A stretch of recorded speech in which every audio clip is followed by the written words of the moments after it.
Mis hermanos, es un gran gozo poder estar una vez más en la conferencia ante su palabra. El anhelo de nuestro corazón hubiera sido poder estar presencialmente y ver a cada uno de ustedes y poder darles un abrazo en el nombre del Señor.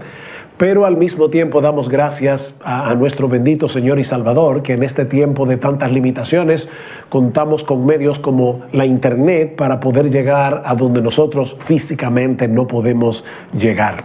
En esta ocasión vamos a estar exponiendo un mensaje que hemos titulado La misión de Dios y la comisión de la iglesia a la luz de las conocidísimas palabras del Señor Jesucristo en Mateo 28, 18 al 20. Dice así la palabra del Señor.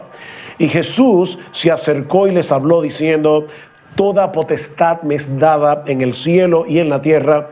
Por tanto, id y haced discípulos a todas las naciones, bautizándolos en el nombre del Padre y del Hijo y del Espíritu Santo, e enseñándoles que guarden todas las cosas que os he mandado. Y he aquí, yo estoy con vosotros todos los días hasta el fin del mundo. Vamos a orar. Padre, nosotros queremos acercarnos a ti en esta ocasión y queremos darte muchas gracias por la oportunidad, el privilegio que tú nos das de poder compartir tu palabra con estos amados hermanos que van a estar conectados y que van a ver estos mensajes a través de la internet. Señor, gracias por lo que tú nos has dado hasta aquí en esta conferencia, pero te suplicamos ahora que a pesar de las debilidades, a pesar de las limitaciones del expositor, tú vengas por tu Espíritu, oh Señor, y nos ministres a través de tu palabra de tal manera que nuestro bendito Señor y Salvador Jesucristo pueda ser en gran manera exaltado en esta hora, porque te lo pedimos en su nombre. Amén y amén. Es indudable que el 2020 pasará a la historia como uno de los años más difíciles que nos ha tocado vivir como civilización, probablemente desde la Segunda Guerra Mundial. Y sería muy iluso pensar que en ese instante que nosotros pasamos del año 2020 al 2021, a las 12:01 de la medianoche del 1 de enero, todo iba a ser diferente. Por un lado, nosotros seguimos enfrentando el impacto de esta pandemia global y los diferentes protocolos que se han estado aplicando en el mundo entero y que, entre muchas otras cosas, han afectado la labor de la iglesia, incluyendo el hecho de que en muchos lugares todavía permanece la prohibición de congregarse el domingo en el día del Señor. Pero por el otro lado, esta pandemia ha venido a sumarse a la extrema secularización que se ha estado produciendo desde hace décadas y socavando sistemáticamente los valores sobre los cuales se levantó la sociedad occidental. Sin embargo, cuando el Señor Jesucristo encargó a su iglesia a ser discípulos de todas las naciones, Él sabía que los cristianos de nuestra generación estaríamos enfrentando todas estas dificultades y todas estas limitaciones.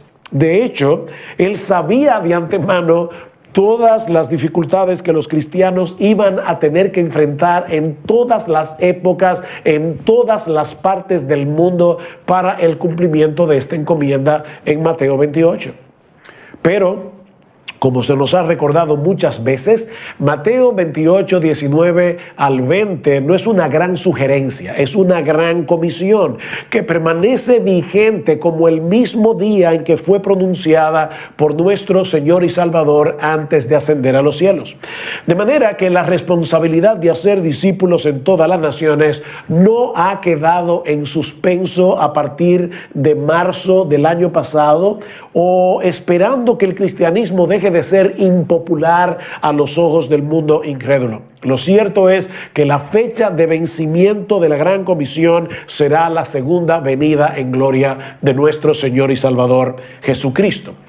Ahora, cuando se predica de Mateo 28, usualmente nos sentimos abrumados con un peso en el corazón por la magnitud de la tarea que tenemos por delante, y muchas veces con un fuerte sentido de culpa por lo poco que hacemos para la expansión del Evangelio. Y ciertamente deberíamos sentir una carga en nuestro corazón por la salvación de los perdidos, y yo creo que aún debemos sentirnos amonestados cuando no percibimos un genuino interés porque el nombre de Cristo sea más ampliamente conocido en el mundo. Sin embargo, yo no creo que debamos leer las palabras de Jesús en Mateo 28 como una especie de amonestación perpetua para la iglesia, algo así como dejen de estar haciendo boberías y salgan a predicar el Evangelio. Yo he escuchado varios sermones a lo largo de mis 43 años siendo creyente acerca de la Gran Comisión, y muchas veces ese es el espíritu que está detrás. Honestamente, yo no creo que esa haya sido la intención o el tono con el que el Señor pronunció estas palabras. Mis hermanos, el hecho de experimentar un complejo de culpa permanente no es lo que nos va a motivar a la tarea de hacer discípulos. Lo que nos va a motivar para que hagamos la tarea que el Señor nos ha encomendado como iglesia es un profundo sentido de asombro por la belleza, la gloria, la majestad de nuestro bendito Señor y Salvador, mezclado obviamente con el gozo y la gratitud por el hecho de haber sido salvados por gracia, juntamente con un genuino interés por los que se pierden y la seguridad inconmovible de la promesa de su presencia en nuestras vidas todos los días hasta el fin del mundo. Y mi propósito en esta conferencia es presentar cada uno de los elementos que componen la Gran Comisión con el propósito de que seamos energizados en el cumplimiento de esta encomienda que el Señor nos ha dejado. Hay al menos 3 aspectos que debemos resaltar de este pasaje. El primero es la suprema autoridad de Jesús, que es lo que define y lo que sustenta la tarea de la Gran Comisión. Noten una vez más los versículos 18 y la primera parte del versículo 19. Toda potestad me es dada en el cielo y en la tierra. Por tanto, debido a esa realidad, id y haced discípulos a todas las naciones. Debemos llevar a cabo esta encomienda sabiendo que a Jesús le fue conferida toda autoridad en el cielo y en la tierra. Ahora, debo aclarar que como la segunda persona de la Trinidad, Él siempre poseyó plena autoridad sobre todo lo creado. Pero Jesús está hablando aquí en su calidad de Mesías, como el Dios encarnado que venció los poderes del mal en la cruz del Calvario. Yo creo que uno de los mejores comentarios de Mateo 28, 18, de esa autoridad que le fue conferida a Jesús, son las mismas palabras del Señor en la oración sumo sacerdotal en Juan 17. Dice: Padre, la hora ha llegado, glorifica a tu Hijo para que también tu Hijo te glorifique a ti. Como le has dado potestad sobre toda carne para que dé vida eterna a todos los que le diste. ¿Ven la conexión? Le diste potestad para que dé vida eterna. Dios el Padre confirió a Dios el Hijo potestad, autoridad sobre toda carne, sobre todo ser humano, con el propósito particular de darle vida eterna a aquellos que el Padre le dio. Versículo 6. He manifestado tu nombre a los hombres que del mundo me diste. Tuyos eran y me los diste y han guardado tu palabra.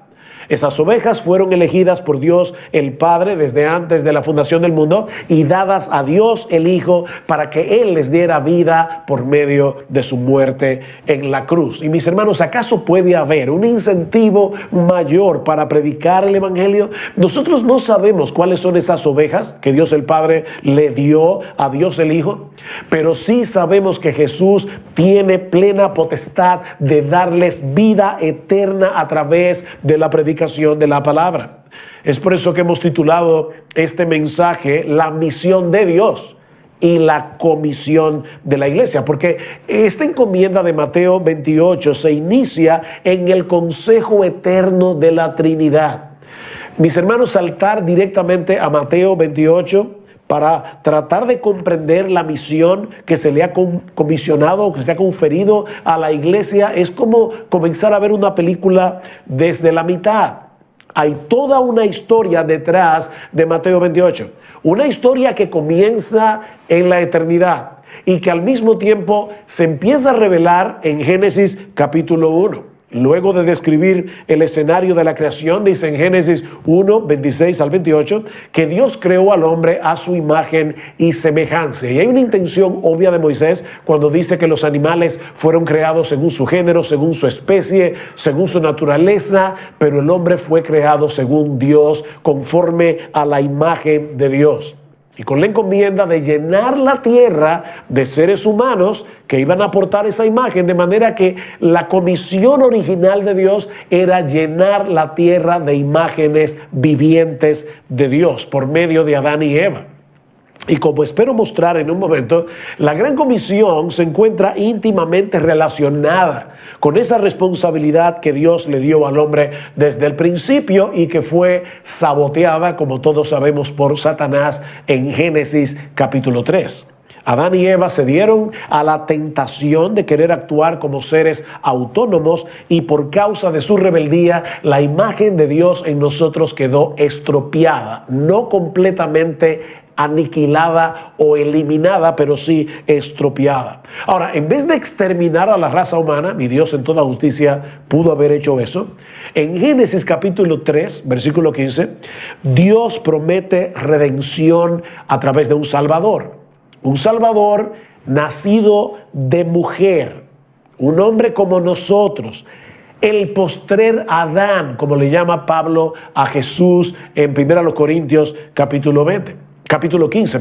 Él habría de revertir todos los efectos de la caída, incluyendo el hecho de restaurar en nosotros esa imagen divina que quedó estropeada por causa del pecado. Lo que estamos diciendo es que un descendiente de Eva habría de revertir la maldición en bendición, trayendo vida por medio de su muerte. Seguimos leyendo el libro del Génesis y en el capítulo 12 vemos a Dios escogiendo a un hombre llamado Abraham, a quien se le promete darle descendencia y bendecir a través de él todas las familias de la tierra. Es decir, que lo que Adán perdió en el paraíso sería recuperado por esa descendencia de Abraham, que no es otro que nuestro Señor Jesucristo, como vemos en pasajes como Mateo 1:1, libro de la genealogía de Jesucristo, hijo de David, hijo de Abraham, o en Gálatas capítulo 3, versículo 16, donde Pablo le dice a estos hermanos de Galacia: a Abraham fueron hechas las promesas y a su simiente. No dice y a las simientes como si hablase de muchos, sino como de uno, y a tu simiente, la cual es Cristo. De paso, este es uno de esos pasajes que prueba la inerrancia de la Biblia en cada una de sus partes, en cada una de sus palabras. Pablo está usando aquí como argumento el hecho de que la palabra simiente en Génesis 17 está en singular y no en plural. Dice, no fue a las simientes, sino a tu simiente, la cual es Cristo. Él es ese descendiente prometido de Abraham, que obedeció perfectamente la ley de Dios durante toda su vida, desde la cuna hasta la tumba. Lo que ni Adán ni ningún otro ser humano a través de toda la historia ha podido hacer jamás. Y luego, siendo inocente, murió como nuestro sustituto, cargando con nuestra culpa en la cruz, para resucitar al tercer día y ascender a los cielos, donde ahora está sentado a la diestra de Dios. Escuchen, sobre todo principado y autoridad y poder y señorío, dice Pablo en Efesios 1:21, y sobre todo nombre que se nombra, no solo en este siglo, sino también en el venidero. Toda potestad me ha sido dada. ¿Sabes lo que esto significa? Que ahora hay un hombre que es también Dios, el postrer Adán, a quien el Padre le ha conferido una autoridad infinitamente superior a la que Adán perdió en el paraíso. Jesús de Nazaret, el Hijo de María, ha sido entronado en los cielos y ahora gobierna sobre todo el universo como Rey de Reyes y como Señor de Señores. Él se humilló hasta lo sumo, haciéndose obediente hasta la muerte y muerte de cruz, como dice Pablo en Filipenses capítulo 2, pero Dios también lo exaltó hasta lo sumo y le dio un nombre que es sobre todo nombre, para que en el nombre de Jesús se doble toda rodilla de los que están en los cielos y en la tierra y debajo de la tierra, y toda lengua confiese que Jesús es el Señor, para la gloria de Dios Padre. Es esa realidad la que se encuentra detrás de las palabras de Jesús en Mateo 28:18. Toda potestad me ha sido dada en el cielo y en la tierra. Repito, el Hijo siempre tuvo esa autoridad porque Él es Dios. Pero en su calidad de Mesías, como el postrer Adán, Dios, como Dios hecho hombre, a Jesús se le ha conferido toda autoridad sobre todo lo creado. De manera, mis hermanos, que es absolutamente imposible que su obra termine en un fracaso, como sucedió con el primer Adán. Jesús es el Señor. Él gobierna sobre todas las cosas, desde las inmensas galaxias hasta las partículas atómicas. Él ejerce su poder y autoridad sobre todo lo creado. De manera que es absolutamente imposible que alguien pueda impedir que Él lleve a cabo la obra que el Padre le encargó. Por tanto, id y haced discípulos, vayan y prediquen este evangelio y hagan discípulos míos en todas las naciones, porque yo soy el soberano del universo. Nada ni nadie puede impedir que las ovejas que mi Padre me dio, las ovejas escogidas por mi Padre, vengan a mí. No hay gobierno humano que pueda detenerlos, ni ninguna falsa religión que pueda retener permanentemente a los que son míos. No importa que estén en este momento sumidos en el Islam o que vivan en Corea del Norte, mis ovejas oirán mi voz y vendrán a mí, porque mi Padre me dio potestad para dar vida eterna a todos los que Él me ha dado. Es esa autoridad suprema de Jesús lo que garantiza el cumplimiento de la gran comisión. ¿Recuerdan el discurso del Monte de los Olivos? Mateo 24:14. Dice el Señor: será predicado este evangelio del reino en todo el mundo. No hay el menor asomo de duda aquí. Será predicado este evangelio del reino en todo el mundo para testimonio a todas las naciones, y entonces vendrá el fin. No será ni un segundo antes ni un segundo después. El evangelio llegará hasta donde debe llegar antes de la segunda venida de nuestro Señor Jesucristo. Y todos los escogidos del Padre, de toda tribu, pueblo, lengua y nación, estarán allí aquel día cantando a gran voz: el Cordero que fue inmolado es digno de recibir el poder, las riquezas, la sabiduría, la fortaleza, el honor, la gloria y la alabanza. Ven, hermanos, es la suprema autoridad de Jesús la que define y sustenta la gran comisión. El segundo aspecto que debemos resaltar de nuestro texto es la amplitud y profundidad de la gran comisión. Esta comisión es amplia y es profunda a la vez. Vean una vez más versículo 19 y la primera parte del 20. Por tanto, id y haced discípulos a todas las naciones. Aquí está la amplitud. Bautizándolos en el nombre del Padre y del Hijo y del Espíritu Santo, enseñándoles que guarden todas las cosas que os he mandado. Ven, hermanos, esta comisión es amplia en su extensión, porque incluye el mundo entero. No hay un salvador para los judíos y otro para los chinos y otro para los estadounidenses y otro para los hispanos. No, todos los hombres de todas las culturas, de todas las razas, de todas las religiones tienen que arrepentirse de sus pecados y confiar únicamente en Cristo, o de lo contrario se perderán.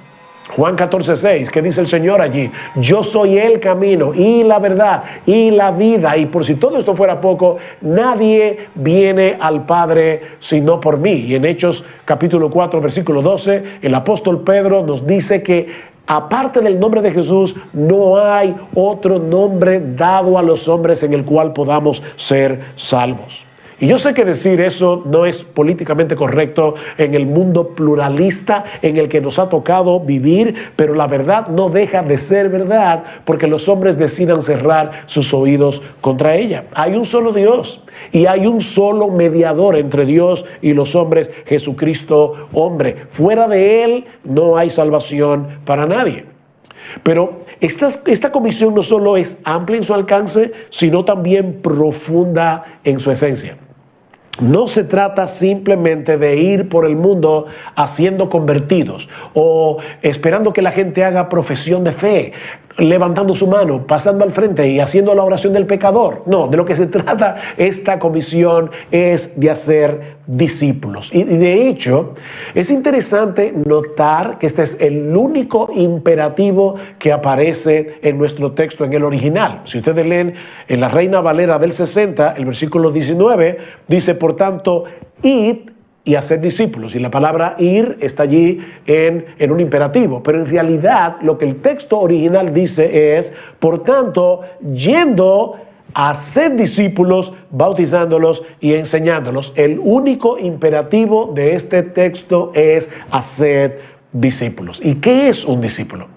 Bueno, un discípulo es un seguidor de Jesús, un aprendiz de Jesús, alguien que ha decidido deponer su autonomía o su ilusión de autonomía y rendirse ante Él como su único dueño y Señor por medio del arrepentimiento y de la fe, con el propósito de ser cada vez más parecidos a Jesús. De hecho, yo creo que una de las definiciones más precisas que encontramos en el Nuevo Testamento acerca de lo que es un discípulo, lo encontramos en Efesios capítulo 4, versículo 20. Dice, ustedes no han aprendido así a Cristo. O sea, es aprender a Jesús. De eso se trata el discipulado, aprender a Jesús. Mis hermanos, recuerden que Cristo vino a restaurar en nosotros la imagen de Dios que quedó estropeada por causa del pecado. Lo que el primer Adán debió haber hecho junto con su esposa Eva, llenar la tierra de imágenes vivientes de Dios, ahora Jesús lo está llevando a cabo con su esposa, Doña Iglesia. O sea, Adán y Eva debieron llenar la tierra de imágenes vivientes de Dios. Fracasaron. Ahora Jesús, junto con su esposa, la Iglesia, está haciendo esa labor. Mis hermanos, ¿quién es Jesús? Él es la imagen visible del Dios invisible, dice en Colosenses capítulo 1, versículo 15. Y en Hebreos capítulo 1, versículo 3, y voy a leer ahora de la versión de las Américas, dice que Él es la expresión exacta de su naturaleza, refiriéndose a Dios. Así que parecernos cada vez más a Jesús no es otra cosa que la restauración progresiva de la imagen de Dios en nosotros. Desde eso que se trata la gran comisión. Lo que el primer Adán debió haber hecho por procreación, Jesús lo está llevando a cabo por regeneración, por medio del nuevo nacimiento. Y nosotros, la Iglesia, como la esposa del Cordero, somos parte de esa empresa. Mis hermanos, nosotros somos la ayuda idónea del segundo Adán, así como Eva era la ayuda idónea del primer Adán. Dios pudo haber llevado a cabo la evangelización de los perdidos, créanme, sin la intervención de ninguno de nosotros. Pero Él ha decidido usar a su iglesia a través de la proclamación del evangelio en el poder de su Espíritu para congregar a su pueblo de todas las familias de la tierra. Es por eso que Pablo, en 2 Timoteo capítulo 2, versículo 10, dice algo que a muchos les puede parecer incongruente. Yo todo lo soporto por amor a los escogidos, para que ellos también obtengan la salvación con gloria eterna que es en Cristo Jesús. Bueno, pero Pablo, si son escogidos, se salvarán como quiera. ¿Por qué tú sufres tanto? No. No se van a salvar sin el Evangelio, porque el Evangelio es poder de Dios para salvación. El Dios que escogió a sus ovejas, también escogió el medio a través del cual esas ovejas serán salvadas, la locura de la predicación. Y por eso es que Pablo dice, yo todo lo soporto por amor a los escogidos. Y no trates, mi amado hermano, de desentrañar misterios que Dios no nos ha desentrañado en su palabra. Nuestra responsabilidad es obedecer, no tratar de entender lo que no nos ha sido revelado. Así que Dios el Padre escogió a las ovejas que va a salvar desde antes de la fundación del mundo para dárselas a Jesús, pero esas ovejas van a ser de Jesús, van a venir a ser de Jesús por medio de la predicación del Evangelio. Es por eso que en 2 Corintios capítulo 5, versículo 20, Pablo dice, por tanto, somos embajadores en nombre de Cristo, como si Dios rogara por medio de nosotros. En nombre de Cristo os rogamos, reconciliaos con Dios. Y la idea del texto en el original es algo como esto: somos embajadores porque de hecho Dios os habla por medio nuestro. Es por eso que decimos que esta es la misión de Dios. Esta misión fue diseñada por Dios. Esta misión es llevada a cabo por Dios. Es por eso que en Mateo 16 Jesús no le dice a sus discípulos, ustedes edificarán mi iglesia. No, yo edificaré mi iglesia. Yo edificaré mi iglesia. Es de eso que se trata la gran comisión. El Señor está llevando a cabo lo que Él prometió hacer en Mateo 16, 18, edificar su iglesia, pero Él lo hace a través de la misma iglesia. Un bisturí no puede operar a nadie, pero el cirujano sí puede hacerlo usando el bisturí. Y eso es precisamente lo que Dios ha decidido hacer. Usar personas corrientes como tú y como yo para llenar la tierra de redimidos en quienes está siendo restaurada su gloria, la cual resplandecerá algún día en nosotros sin ninguna distorsión. Es por eso que Pablo dice en Romanos capítulo 8, versículo 18, que los padecimientos o las aflicciones del tiempo presente no son comparables con la gloria venidera que en nosotros ha de manifestarse. Nosotros no solo veremos la gloria de Dios, nosotros vamos a participar por medio de la glorificación de esa gloria. ¿Y cuál es el papel que le corresponde a la iglesia para llevar a cabo esa tarea? Recuerden lo que decíamos hace un momento. ¿Cuál es el imperativo del texto? Haced discípulos. Pero luego vienen 3 participios que nos indican cómo es que nosotros vamos a llevar a cabo esa tarea: yendo, bautizando y enseñando. Así que lo primero que tenemos que hacer es ir y proclamar el Evangelio. Debemos salir a proclamar la buena noticia de que Cristo, el Hijo de Dios encarnado, pagó nuestra deuda en la cruz del Calvario y que en Él hay perdón y vida eterna para todo aquel que cree. En otras palabras, Dios nos está dando el privilegio de usarnos como bisturí para hacer una operación de corazón abierto.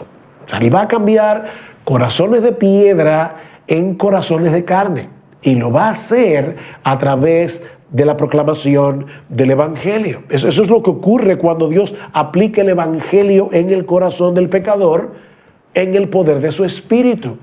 Santiago 1:18, Él de su voluntad nos hizo nacer por la palabra de verdad, para que seamos primicias de sus criaturas. Y lo mismo dice en 1 de Pedro capítulo 1, versículos 22 y 23, por medio de la simiente incorruptible de su palabra, es que nosotros somos renacidos o nacemos de nuevo. Así que el poder no está en el carisma del predicador, en su oratoria. El poder está en la palabra, el poder está en el Evangelio. El Evangelio es poder de Dios para producir el nuevo nacimiento en personas que están espiritualmente muertas en sus delitos y pecados, como dice Pablo en Efesios capítulo 2, versículos 1 al 3. Pero lo sorprendente de todo esto, mis hermanos, es que Dios ha determinado usar nuestras bocas como instrumentos para hacer escuchar esa palabra en el mundo. Pero no solo debemos ir y predicar el evangelio, sino también bautizar a los que creen en el nombre del Padre y del Hijo y del Espíritu Santo. Es por medio de ese bautismo en agua que nosotros damos testimonio público de nuestra fe y venimos a formar parte de una iglesia local, donde aprenderemos lo que implica en la práctica ser un seguidor de Jesús. En otras palabras, es en el contexto de nuestra interacción con una comunidad de gracia, de personas que todavía no son perfectas, están siendo santificadas, están en remodelación, como decimos muchas veces, pero es en el contexto de esas personas que todavía no están glorificadas, donde aprendemos a Jesús. Recuerden que de eso que se trata el hecho de hacer discípulos, aprender a Jesús, como dice Pablo en Efesios 4:20. ¿Y cómo ocurre eso? Bueno, unos versículos antes, en Efesios 4, 11 al 16, Pablo responde esa pregunta. En Efesios 4:20 define lo que es un discípulo, alguien que está aprendiendo a Jesús. ¿Y cómo aprendemos a Jesús? Efesios 4:11. Y él mismo constituyó a unos apóstoles y profetas. Y en Efesios 2:20 y 21 vemos que estos son los que pusieron el fundamento de la iglesia. Y el fundamento de una edificación se pone una sola vez y para siempre. Es por eso que ya no tenemos más apóstoles y profetas. A otros evangelistas y a otros pastores y maestros. Cristo mismo ha dado a su iglesia pastores y maestros. Y ahora, pastores, por favor, escuchen cuál es nuestra labor. A fin de perfeccionar a los santos para la obra del ministerio, para la edificación del cuerpo de Cristo, hasta que todos lleguemos a la unidad de la fe y del conocimiento del Hijo de Dios, a un varón perfecto, a la medida de la estatura de la plenitud de Cristo. ¿Ven, mis hermanos, de qué se trata el discipulado? No es simplemente que una persona diga que cree, es que esa persona está siendo transformada de gloria en la misma imagen de nuestro Señor y Salvador, quien es la imagen visible del Dios invisible. Estamos aprendiendo a Jesús. ¿Y dónde ocurre eso? Eso ocurre, dice Pablo, en el contexto de la iglesia. Dice, para que ya no seamos niños fluctuantes, llevados por doquiera de todo viento de doctrina, por estratagema de hombres que para engañar emplean con astucia las artimañas del error, sino que siguiendo la verdad en amor, crezcamos en todo en aquel que es la cabeza, esto es Cristo, siguiendo la verdad en amor. ¿Cuál verdad? ¿Solo la verdad que se predica desde el púlpito? No, mis hermanos, como bien ha dicho alguien, ese es el punto de arranque de la palabra. El domingo, cuando el pastor predica la palabra desde el púlpito, pero ahora esa palabra entre semana debe resonar en el corazón de los hermanos, mientras cada uno está hablando al otro la verdad en amor. Por eso Pablo sigue diciendo en el versículo 16, de quien todo el cuerpo, bien concertado y unido entre sí, por todas las coyunturas que se ayudan mutuamente, según la actividad propia de cada miembro, el cuerpo recibe el crecimiento para ir edificándose en amor. Mis hermanos, cuando un pastor hace todo en la iglesia, o los pastores hacen todo en la iglesia, ellos no están llevando la iglesia a la madurez de la que Pablo está hablando aquí. Esa iglesia no está funcionando como una comunidad de discípulos que hacen discípulos. Yo no puedo hacer como pastor que las ovejas dependan de mí. Yo debo llevarlos a que dependan de Cristo. Ahora, esa dependencia de Cristo ni elimina la necesidad de que haya pastores y maestros, como vemos en este mismo texto, pero tampoco elimina la responsabilidad que tiene cada miembro del cuerpo, como dice Pablo en Romanos 12, cada miembro del cuerpo. Somos miembros los unos de los otros, o en 1 Corintios capítulo 12. poniendo nuestros dones en operación. ¿Para qué? Para que el cuerpo pueda seguir creciendo conforme a la estatura del varón perfecto que es nuestro bendito Señor y Salvador Jesucristo. Es de eso que se trata ser iglesia. Es de eso que se trata el ministerio, hacer discípulos. De ahí el tercer elemento de la Gran Comisión, enseñándoles. Y obviamente debe ser en el contexto de las iglesias locales. ¿Cómo lo sabemos? Bueno, porque primero menciona el bautismo. O sea, nosotros somos bautizados, somos introducidos en el cuerpo de una iglesia local y en ese contexto somos enseñados. En ese sentido, no podemos desconectar esta comisión de Mateo 28 con la promesa de Jesús en Mateo 16, yo edificaré mi iglesia. Es en el contexto de una comunidad de redimidos interactuando con otros redimidos que están en el mismo proceso de santificación que nosotros, que aprendemos a guardar todo lo que Cristo ha mandado. El Señor no dice enseñándoles todo lo que yo les he mandado. No, es enseñándoles a guardar. Todo lo que yo les he sugerido, no, todo lo que yo les he mandado. Recuerden que a Él se le dio toda autoridad. Él es Señor de señores, Él es Rey de reyes. Sus palabras poseen la autoridad del Rey del universo. Y lo que hacemos en la iglesia es enseñar desde el púlpito todo lo que Cristo nos ha mandado en su palabra, para que ahora los hermanos puedan usar esa palabra que también ellos están aprendiendo en sus devocionales personales y compartirlas con los demás para que todos juntos sigamos en ese proceso de crecimiento. Es por eso que no podemos aprender a Jesús aislándonos de los demás. No podemos, eso es imposible. La santificación progresiva, mis hermanos, es un proyecto de comunidad. Es un proyecto de comunidad. Necesitamos ser miembros de una iglesia local. Hay personas que dicen, no, yo soy miembro de una iglesia, de la iglesia universal. No, hermanos, miren, nosotros no aprendemos a Jesús siendo miembros de una iglesia, de la iglesia universal. Aprendemos a Jesús rozándonos con gente de carne y hueso que han sido redimidos, pero que todavía no han sido glorificados.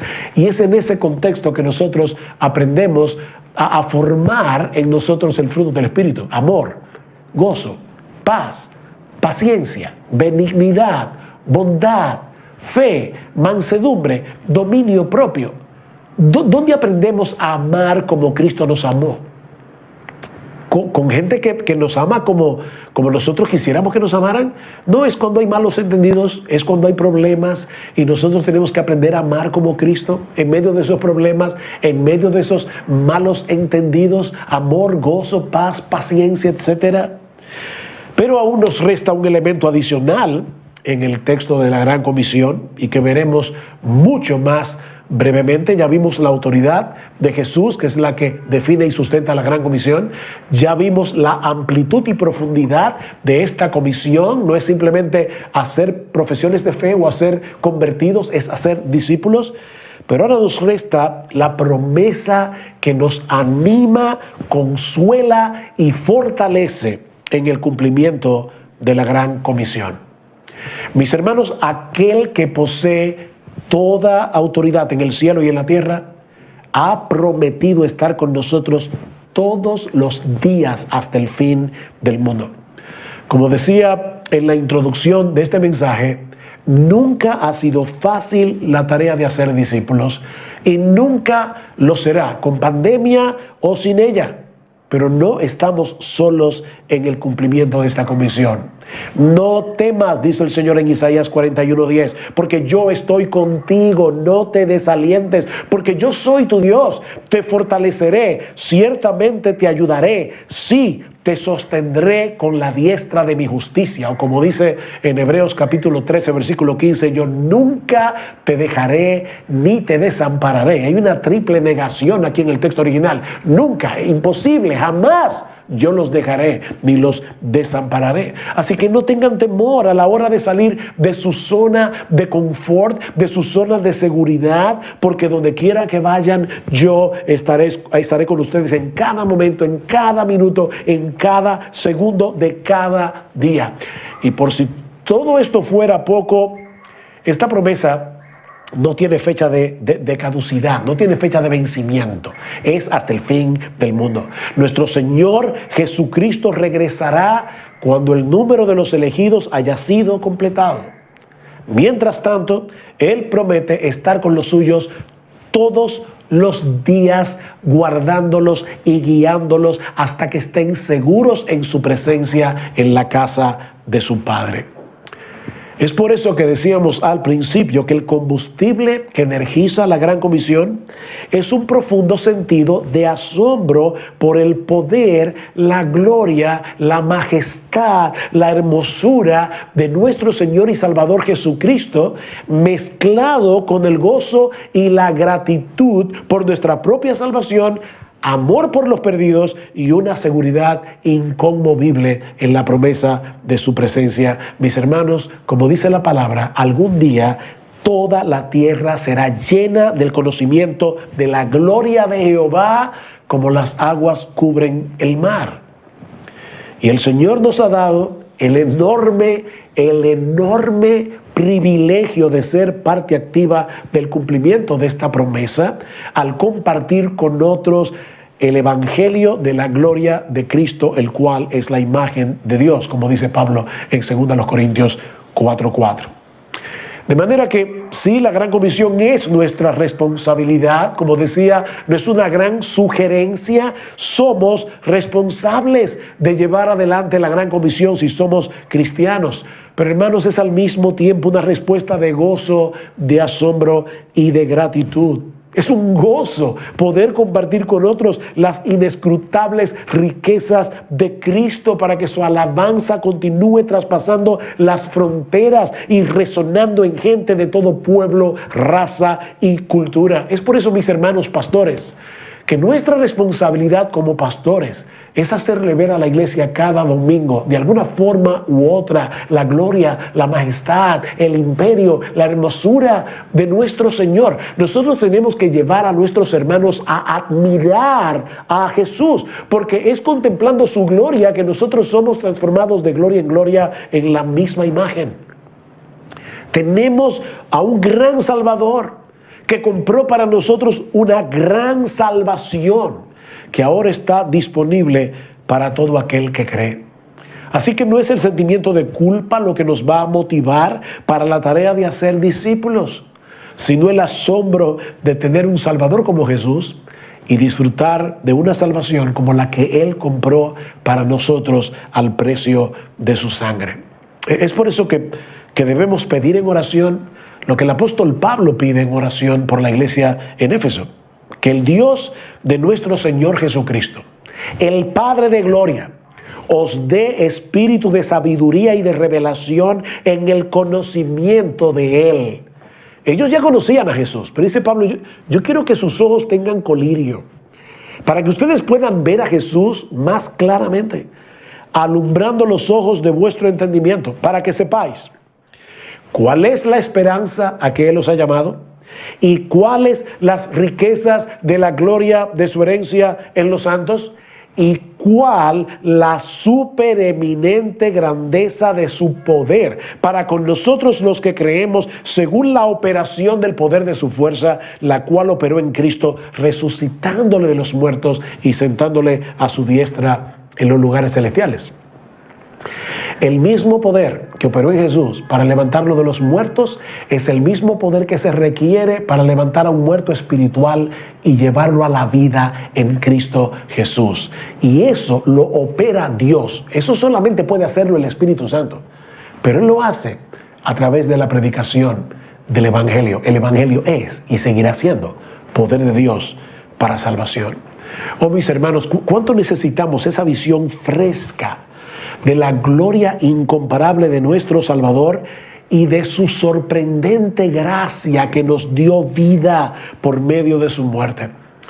Decía Octavio Winslow, un siervo de Dios del siglo XIX, que Jesús estaba tan completamente decidido a salvar a los pecadores por el sacrificio de sí mismo, que Él creó el árbol del cual se sacó la madera para hacer la cruz sobre la cual murió, y nutrió desde la infancia a los hombres que lo clavaron a ese madero maldito. A ese nivel estuvo dispuesto Jesús a humillarse para poder salvar a pecadores como tú y como yo. Y todo aquel que ha abrazado de corazón ese mensaje del Evangelio y que está creciendo en el entendimiento de ese Evangelio de la gloria de Cristo, dirá como los apóstoles en Hechos capítulo 4, versículo 20, cuando le prohibieron predicar acerca de Cristo, a predicar a Cristo, dice: no podemos dejar de decir lo que hemos visto y oído. No podemos. Oh, quiere el Señor usar esta conferencia para producir en nosotros un deseo renovado de proclamar el Evangelio a los perdidos, con el propósito de que se sigan estableciendo iglesias locales en todo el mundo. Iglesias donde se predica fielmente su palabra y donde, hablando unos a otros la verdad en amor, todos juntos sigamos creciendo en aquel que es la cabeza, es decir, Cristo. Mis hermanos, esa es la tarea de la iglesia. No es ir a ser convertidos, es ir a ser discípulos. Esa es la tarea de la iglesia, porque esa es la misión de Dios. Esa es la misión de Dios en Cristo, para la gloria de su santo y bendito nombre. Vamos a orar.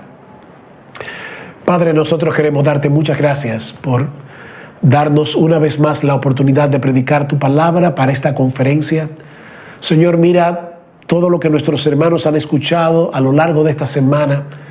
Oh, te pedimos que tú bendigas tu palabra en el corazón de cada uno. Tú conoces la necesidad de cada uno. Señor, sigue levantando pastores que proclamen fielmente el Evangelio de la gloria de nuestro Salvador. Sigue estableciendo iglesias, oh Señor, en el mundo entero. Pero también sigue levantando miembros en las iglesias que tomen en serio la tarea que Cristo nos ha encomendado de hablar unos con otros la verdad en amor, para que juntos sigamos creciendo conforme a la estatura del varón perfecto. Bendice tu palabra, Señor. Bendice tu palabra, porque te lo suplicamos en el precioso nombre de nuestro gran Dios y Salvador Jesucristo. Amén y amén.